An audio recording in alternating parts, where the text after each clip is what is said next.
It's debate day, and you may be wondering how it is possible that Donald Trump and Kamala Harris can be neck and neck in the polls on debate day.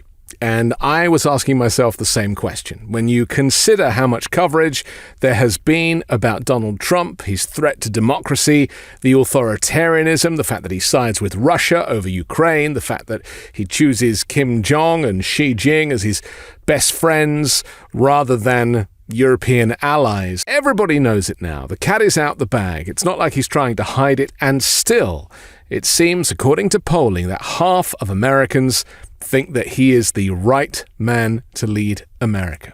I am aghast. So let's just kind of break this down ahead of the debate, because obviously this could be the only debate between now and November 5.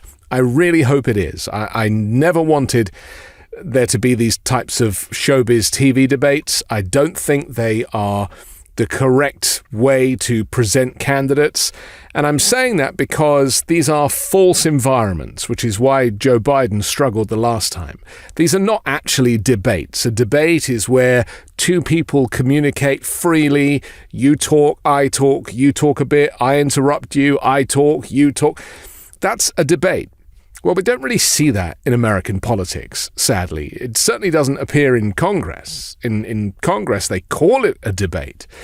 But if you've seen the British Parliament, you'll know what a debate looks like. And what's really important is, in order to actually find some growth or common ground, or to convince somebody of your argument, you need to be afforded the opportunity to volley. And that doesn't happen in these TV debates. It's like, you get 2 minutes, you get a minute to rebuff those 2 minutes, then you get your 2 minutes, then you get 2 minutes to rebuff those 2 minutes. I mean, it's a disaster of a format. And it's done with music and commercial breaks and titles and graphics and stylized. And it's basically mutton dressed up as lamb. And that, for me, is not the right environment to have a proper, civic, engaged debate. And so I've had to learn that this is America and this is how things are done. And I also have had to learn that there are a number of Americans who think that Donald Trump, with his authoritarianism, with his Russia connections, with his enemy of the state mantra, because it's always Donald Trump versus the United States. When you look at court documents, they want it. And maybe America will get what it deserves. We shall see. I personally don't believe that will be the case. I think that Americans are smarter than that, and I think that Donald Trump hasn't won anything since 2016. And so, the polling, I just don't think is accurate. I think it's a red herring.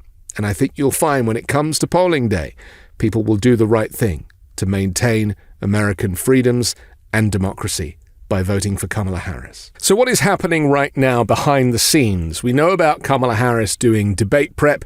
She's been locked down in Pennsylvania. She is doing the work. I don't know who is advising her. I don't know what strategy they're taking. From my experience on training politicians for TV debates, I can only assume that they are doing a trial run. And this is where you have somebody playing the role of Donald Trump, somebody playing the role of the moderators, and they will try and reenact how it is going to play out. And in my experience, you always aim for the kind of worst case scenario. So Donald Trump will be abusive and aggressive, and he'll try and interrupt, and he'll try and cut her off, and he'll call her a liar, and all of this stuff, and she has to be prepared for that. Now, I have no doubt that she will be. The problem is that it's very easy to manipulate the TV depending on who you've cut to.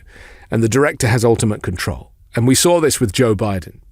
So much of the TV time was on Donald Trump, and Joe Biden didn't quite get the airtime. So even if Joe Biden was going, no, you're not really seeing that. The camera is just on Donald Trump. And so understand that the TV director does have quite a lot of sway as to how this plays out.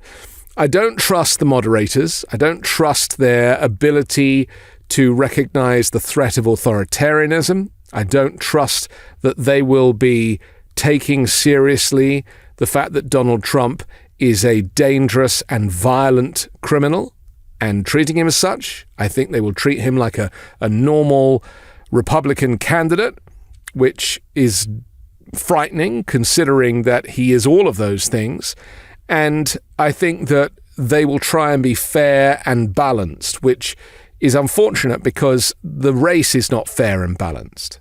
Kamala Harris is mentally healthy, and she is currently the vice president, and she has experience working in the public domain as a public servant, as a prosecutor, as a district attorney.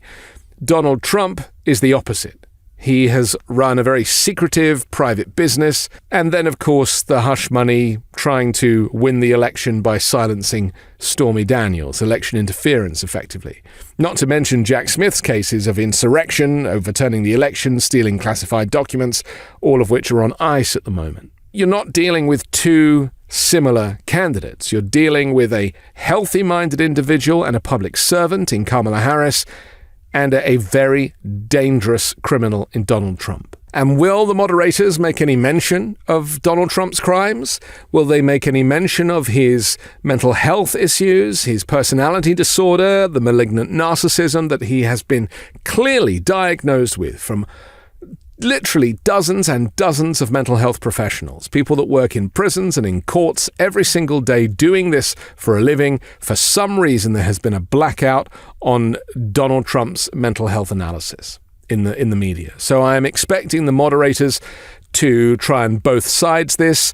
They will ask questions that are inappropriate of a insurrectionist and convicted felon, and they will also try to test Kamala Harris. They will be putting projected questions onto her that are wholly unfair considering who she's up against. So I think we've got all of that to come. And I'm not looking forward to this debate, I'll be honest, and I'll be available to bring you post-show analysis, but I am really not looking forward to it because this is going to be a lion's den. And I fear that with the polling being so close, a lot of people are not making their mind up on who to vote for until they see the TV debate. And a TV debate is not a fair and proper environment with which to present your case for running the country.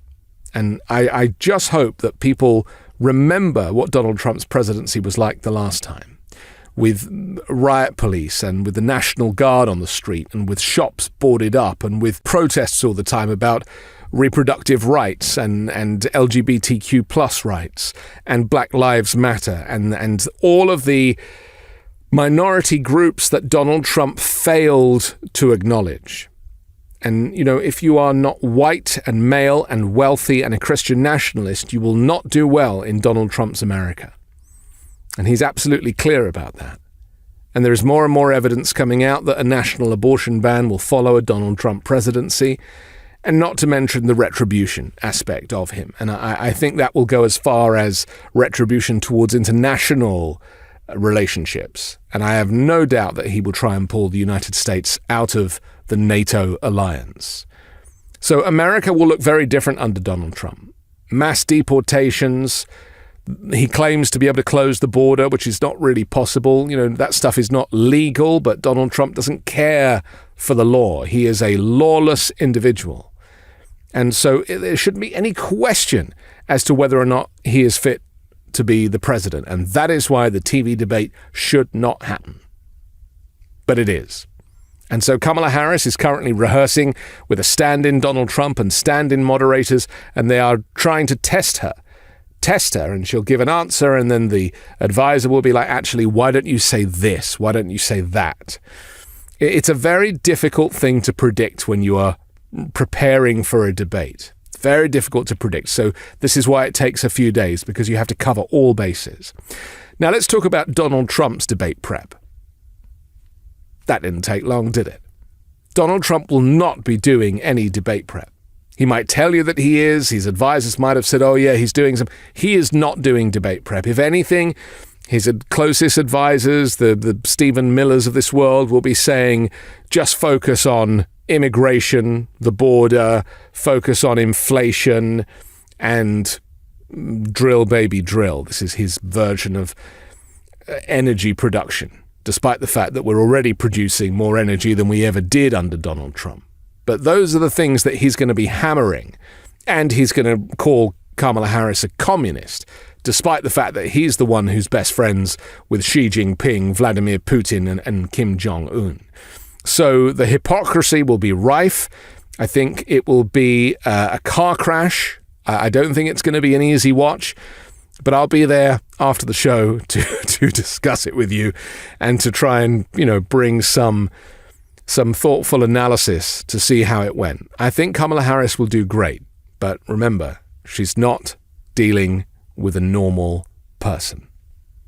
I'm Anthony Davis. You can catch me on the 5 Minute News YouTube channel and podcast on Wednesdays co-hosting Uncovered and on Sunday on The Weekend Show with MeidasTouch. Love this video? Make sure you stay up to date on the latest breaking news and all things Meidas by signing up to the MeidasTouch newsletter at MeidasTouch.com/newsletter.